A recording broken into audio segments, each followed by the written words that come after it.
du mouvement des hommes, 4 groupes pour l'étude de la parole. Et ces 4 groupes vont combattre sur le thème de notre année. Le thème, c'est la moisson des âmes. Pour cela, nous avons choisi un livre de la Bible. Et nous croyons que ce livre de la Bible recadre notre objectif.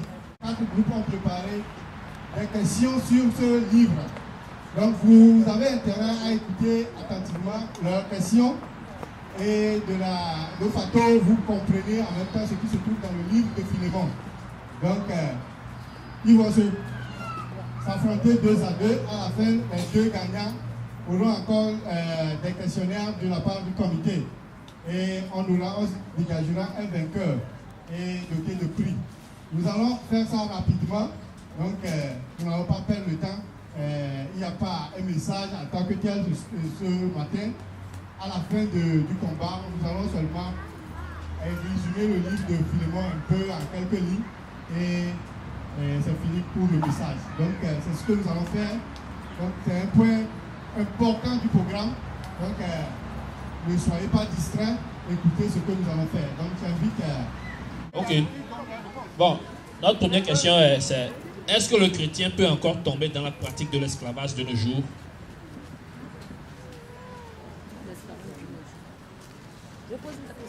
Vous avez la parole.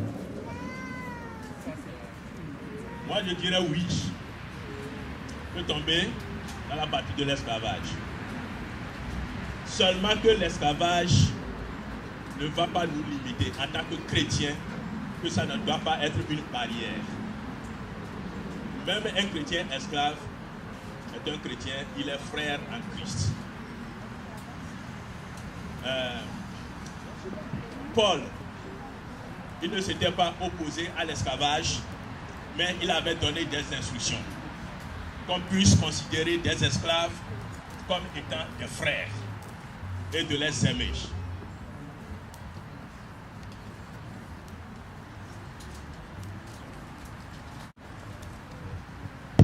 The first question was asked, and the question was, can a Christian fall in these days into slavery?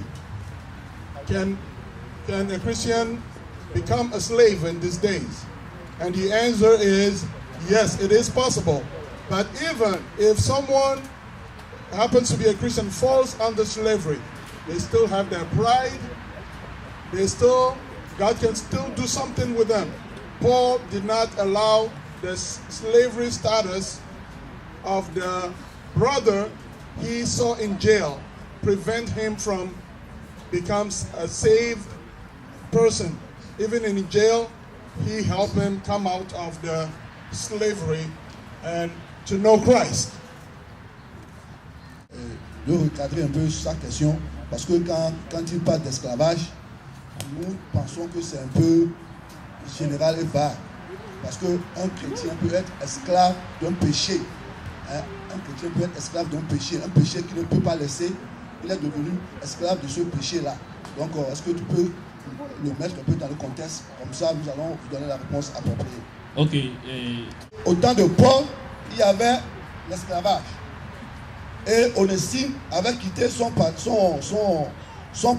Il avait fui son patron au temps d'esclavage. Et la loi autorisait l'esclavage. C'est pourquoi Paul, après... Deuxième question. Sur quoi Paul voulait-il attirer notre attention dans le verset 15 de Philémon, de la lettre à Philémon? Verset 15. Peut-être a-t-il été séparé de toi pour un temps, afin que tu le retrouves pour l'éternité. Peut-être a-t-il été séparé de toi pour un temps, afin que tu le retrouves pour l'éternité. Ça, c'est le verset 15. Paul voulait nous faire voir la repentance d'Onésime. Onésime qui avait fui. Il avait volé et il a fui son patron pour aller à Rome. Et quand il s'était séparé de Philémon, c'est une occasion pour Onésime maintenant d'être repenti avec Paul. Il était allé et il était converti à travers Paul. Maintenant qu'il est repenti, il vit pour le Seigneur. Et par conséquent, il va vivre éternellement avec Philémon qui était aussi chrétien. Amen. Mathias. Quelle image biblique Paul veut montrer à travers le verset 18? Quelque temps où qu'il te doit quelque chose, mets-le sur mon compte. Je vais relire. Et s'il t'a fait quelque tort, ou s'il te doit quelque chose, mets-le sur mon compte. Ok.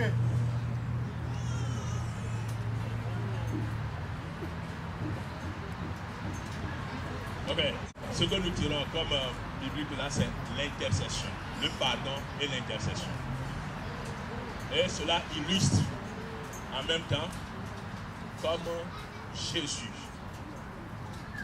a été à la croix pour nous. Donc, Jésus a demandé à ce que les péchés des hommes ou les conséquences des péchés soient mis sur son compte.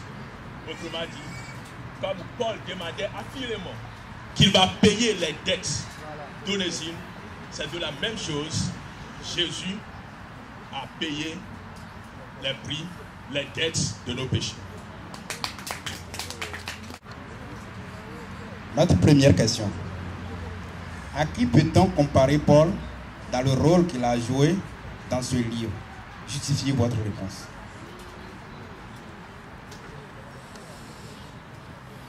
Nous pourrons dire que dans le rôle que Paul a joué dans le livre de Philémon, ici, nous ne pourrons le comparer qu'à l'œuvre que notre Seigneur Jésus-Christ il a joué. Paul, c'est un évangéliste. Mais malgré qu'il soit en prison, il a toujours continué par œuvrer. C'est ce que Jésus-Christ a fait n'importe où il est. S'il est coincé ou pas, il fait son œuvre. Et Paul, spécialement dans le livre de Philémon, il dit que s'il t'a fait quelque tort, il faut le mettre sur mon compte. C'est ce que Jésus-Christ a fait. Tout ce que nous avions fait, il a demandé au Père, je vais aller et supporter ce qu'ils ont fait et aller sur la croix afin qu'il ait la vie. Et c'est ce que Paul a fait. Et partant de là, la vie d'Onésime a changé. Et l'Onésime a reçu sa liberté. Amen. Deuxième question. Notre deuxième question est la suivante. Onésime a apporté la lettre de Paul à Philémon. Vrai ou faux? Appuyez votre réponse par un ou des versets.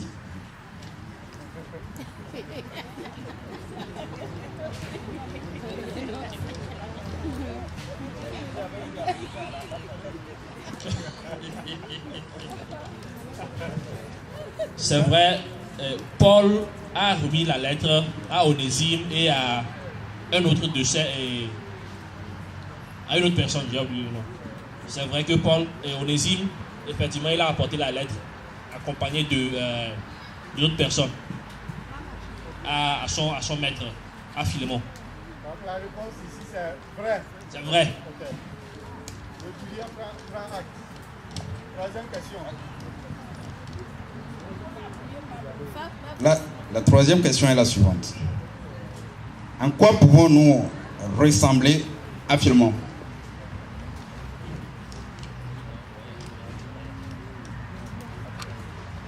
À Philémon. Ici, nous pouvons dire tout simplement que Philémon, c'est un serviteur il a été converti par Paul lui-même. Et Philémon, c'est un chrétien. Donc, il a reçu.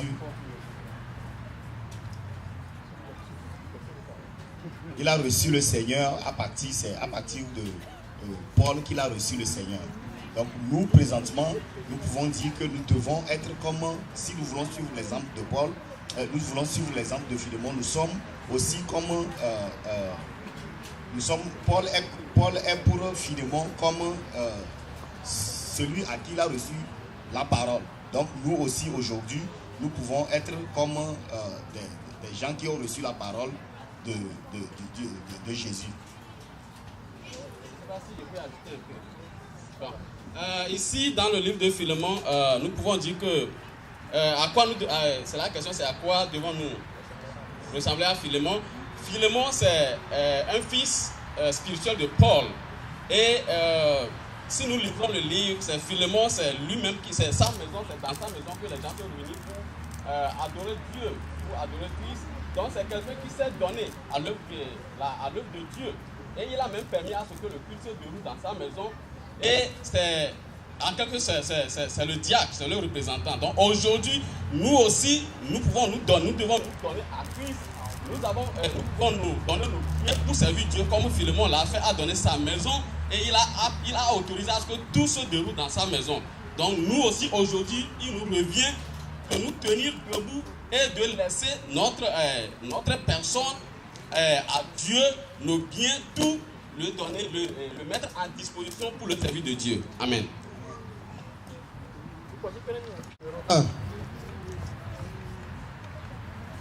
Relevez dans cette lettre de Paul à Philémon 3 phrases qui démontrent l'œuvre de la croix de Jésus-Christ. Relevez dans cette lettre de Paul à Philémon 3 phrases qui démontrent l'œuvre de la croix de notre Seigneur Jésus-Christ.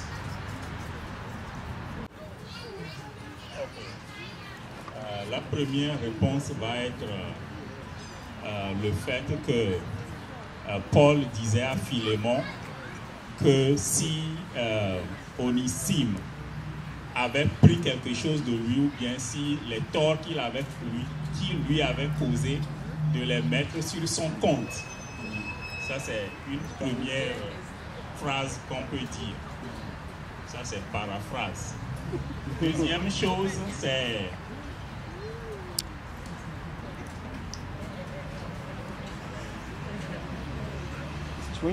Ok.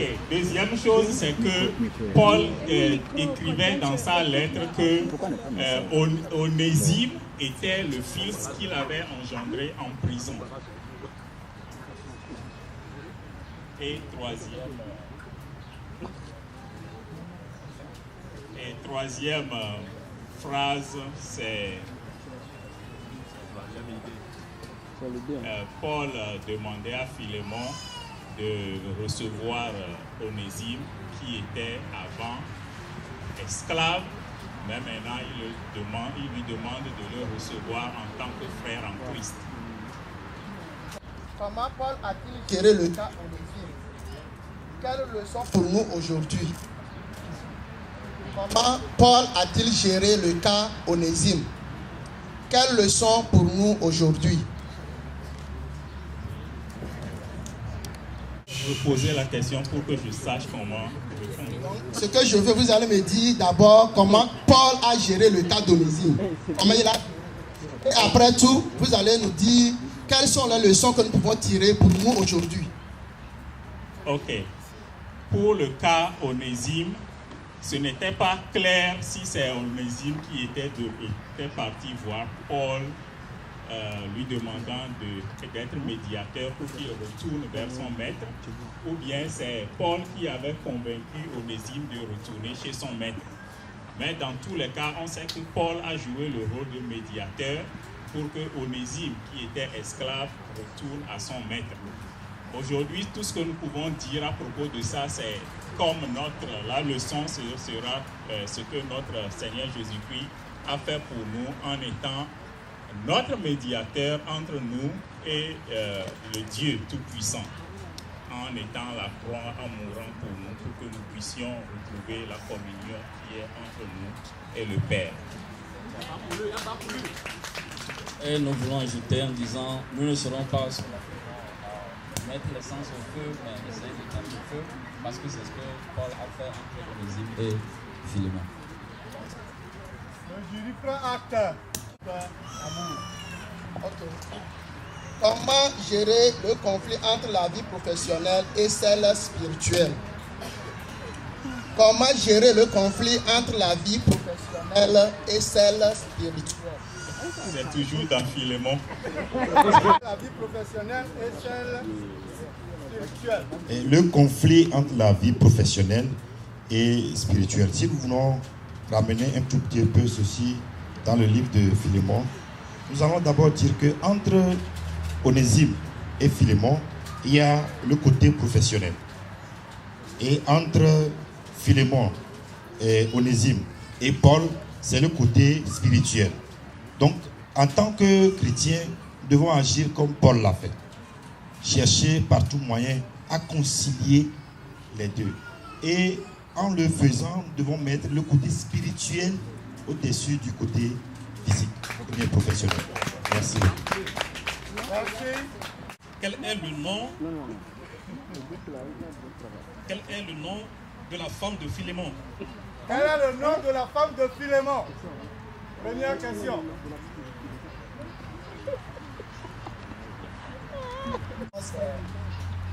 Apia. Si vous voulez le nom de son fils aussi, je donne. Merci. Ok, puisque le nom c'est Apia. La deuxième question. Quels sont les 4 versets du livre de Philémon montrant que Paul était en prison quand il écrivait ce livre? Quels sont les 4 versets du livre de Philémon qui montrent que Paul était en prison au moment où il écrivait la lettre? C'est ça, selon donner la preuve que Paul était en prison en écrivant le livre de Philémon. Mais c'est preuve, ce sont 4 preuves. Oui, les tout premiers versets, comme on refuse le nom de verset là, dans les tout premiers versets, ça veut dire au début du livre, le prisonnier de Jésus-Christ. Paul, prisonnier de Jésus-Christ. C'est la première preuve. La deuxième preuve, il a dit qu'il était dans les chaînes. Donc prisonnier et il est dans les chaînes. Bon, attendez un peu. Le verset, mon fils que j'ai engendré étant dans les liens. Ça fait 3.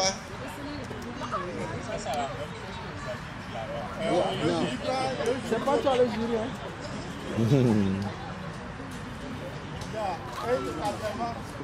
Et après ça,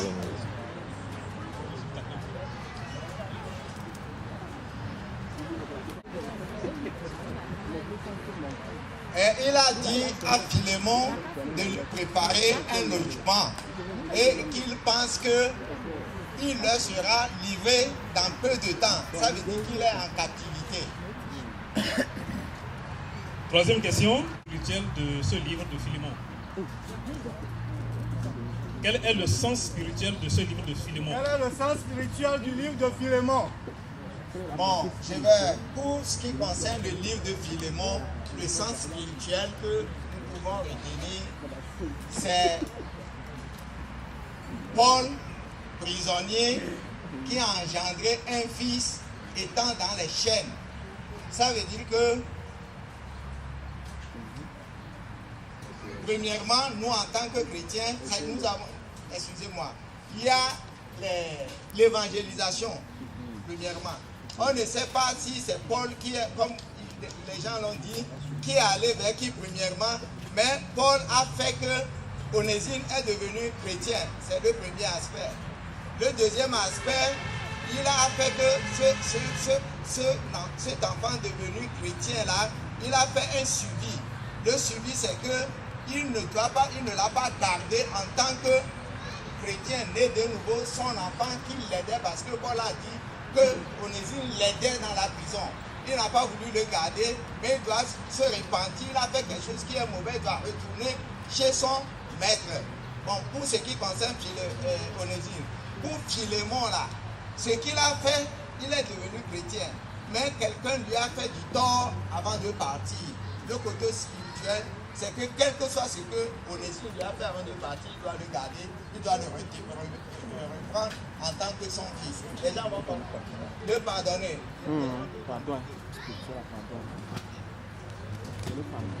On a vu comment Paul aussi, comment Paul a géré la situation.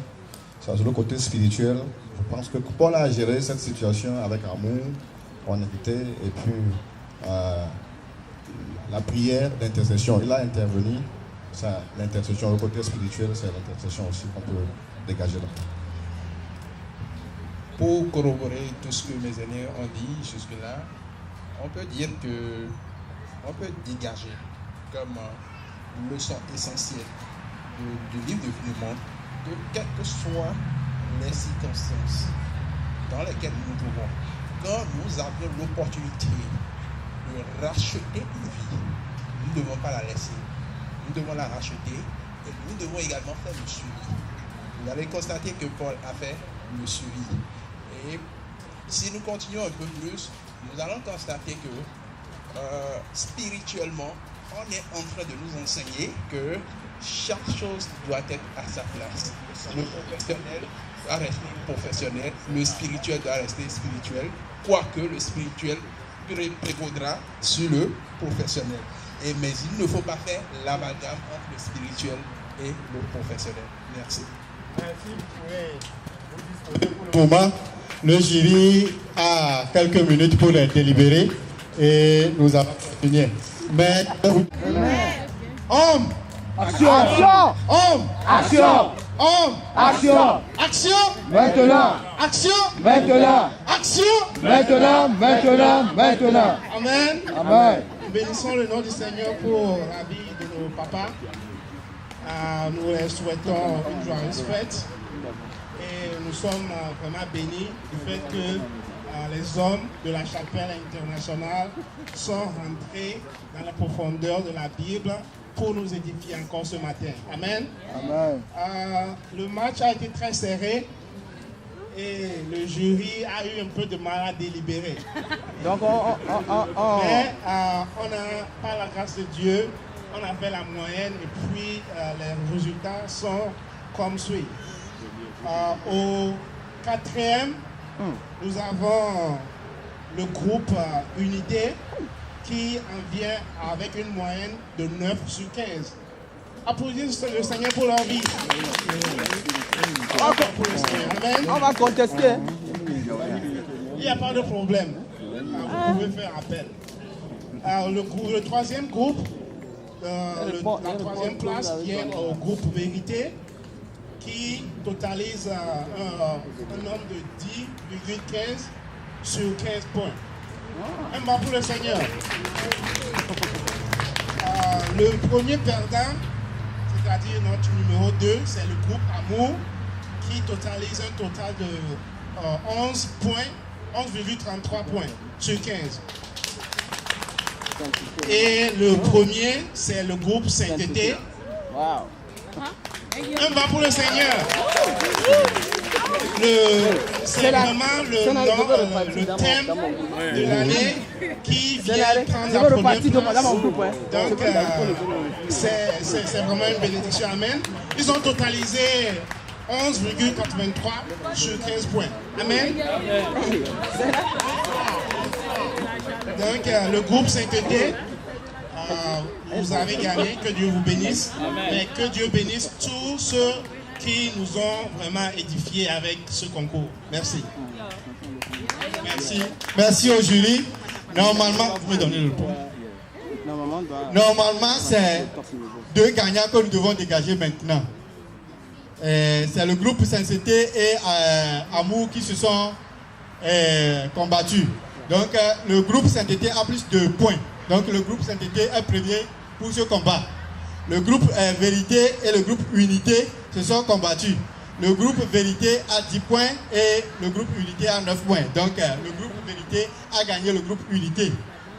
Normalement, à cause du temps, on ne va pas continuer parce que le comité aussi a préparé des questions pour les 2 groupes maintenant. Et les 2 groupes devaient s'affronter et